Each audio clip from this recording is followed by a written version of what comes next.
In the 80s and 90s, cyberpunk and mechs were all of the rage thanks to animes like Bubblegum Crisis, Gundam, Macross, and many others, most of which owe a lot to films like Blade Runner, Star Wars, RoboCop, and other sci-fi classics. The two genres go hand in hand. They're like peanut butter and jelly. They make a great combination.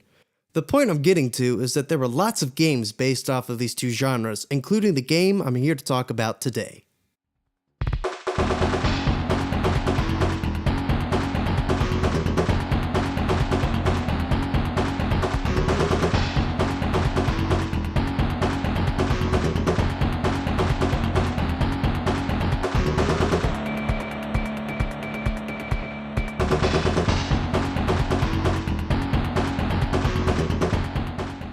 Idol no Kiba, or Fang of Tokyo, was a Japan-exclusive release for the Super Famicom in 1993, published by Microworld and developed by our friends over at Riot, who also made the obscure Japan-only Psycho Dream.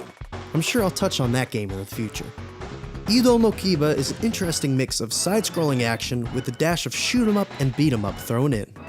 You control an unnamed police officer who mans a mech suit chasing down terrorists around Tokyo in 2050 AD. You must dash and slash your way through a mere 6 levels, each culminating in a boss fight. Your officer has a few methods of attack, his basic one being his sword slash, which is Y. Holding down Y for a few seconds or two, pressing forward, then releasing Y will allow him to throw his sword. This deals more damage and can hit enemies a second time as it boomerangs back to you. While charging, his sword can also block certain enemy fire. Last but not least is his little robot buddy, who acts as a screen-clearing bomb when you press X. You get a new robot buddy every time you lose a life. Oh, and you can jump with B. Overall, the controls are a bit stiff and could use some tweaks. There's a small delay between pressing Y and your character swinging his sword, making it difficult to hit enemies without making contact with them. It doesn't help that your slash also has a short range. Jumping has the same issue. It's slightly delayed and you always jump at the same height, making precision hits a tough endeavor. Both of these flaws instantly become noticeable by the first level boss, when you have to jump and destroy its turrets.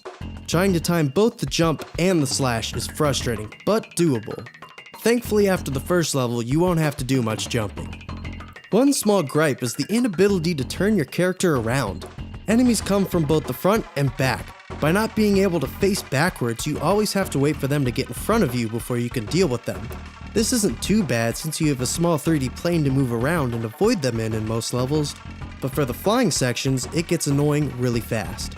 Especially when trying to take care of these fucking heat-seeking missiles. It's not like they couldn't have programmed it into the game, because by the final boss you can magically do it. Like, is his mech's Achilles heel that it can't turn around? If so, no wonder crime is so rampant in Tokyo. All the crooks have to do is walk the other direction. Level design is pretty decent, but lacking here and there. The first level is a flashy, fast-paced chase through the city with enemies on foot and motorcycles strewn throughout. Upon first seeing this, my bar was set high. Unfortunately, throughout the 5 remaining levels, only a few times was this bar met again. Level 2, you find yourself taking a small stroll down a dimly lit corridor. Boring. But level 3 is an awesome flying stage centered around a giant ship with multiple sections you must destroy to take it out. And level 6 is pretty cool. You ride a giant missile as you destroy other giant missiles while getting your fix of Mode 7. So there's some diversity in gameplay and setting to keep things fresh. Most of your basic cronies in this game are robo gang members. Whether they're on foot, on motorcycles, or wielding guns, they're easy enough to defeat with 1 or 2 swings of your sword. They're nothing really to write home about as they only show up in the first 3 levels. However, bosses are another story.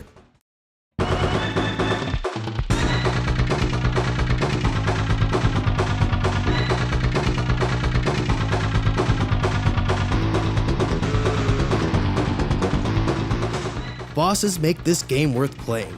Giant badass mechs guard the end of each level, just waiting to take down the law with their fierce onslaught of mechanized weapons. All of the creative design went into crafting the bosses, and I'm glad they put the talent here, because disappointing bosses are always a letdown. Some personal favorites have to be the twin robots in the 4th level, and the H.R. Geiger-esque face and evil Buddha in level 3.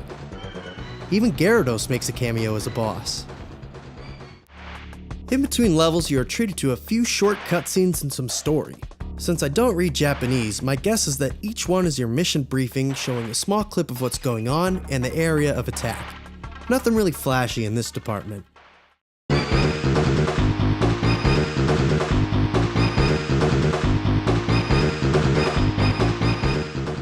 Thankfully, the music is good. It's not fantastic, but it really sets the tone and drives the game along. Lots of fast punk and metal-inspired drums and guitar riffs flood the soundtrack. There's even a hint of Asian flavor throughout with certain stringed instruments and big synth stabs to escalate the intensity. I have to say, I really love the drum samples they use. They have a great deal of energy and the way the toms sound is oddly satisfying.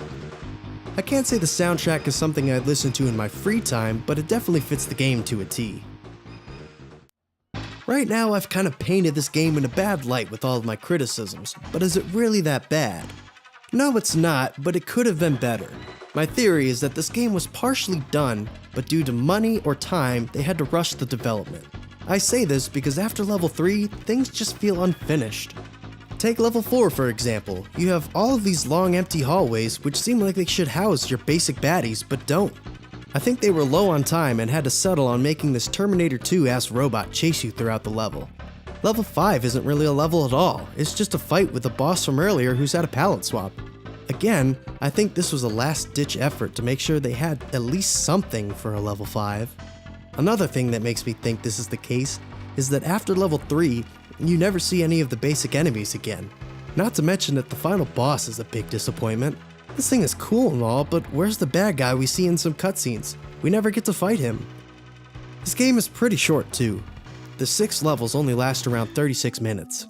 After doing a little bit of research, I found out that the previous game developed by Riot was released in late December of '92, and this game was released March 12th of '93.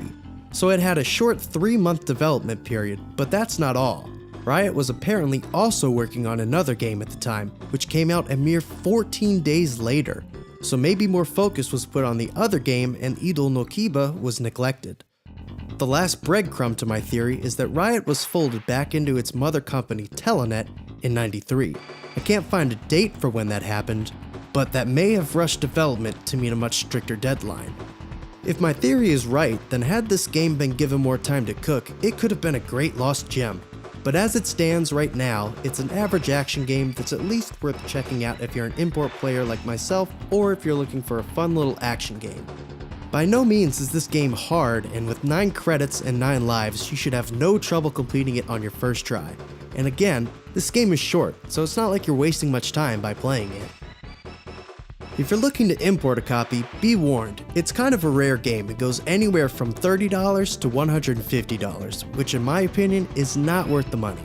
If you can find it for $20 to $30, go for it, but only if you already own Cybernator and Metal Warriors, as those are mech games worth your money. So if I had to rate this game, I would give it a C. It's got some good ideas and fun bosses, and while the flaws I mentioned don't bog the game down immensely, they still poke through enough to hurt the experience.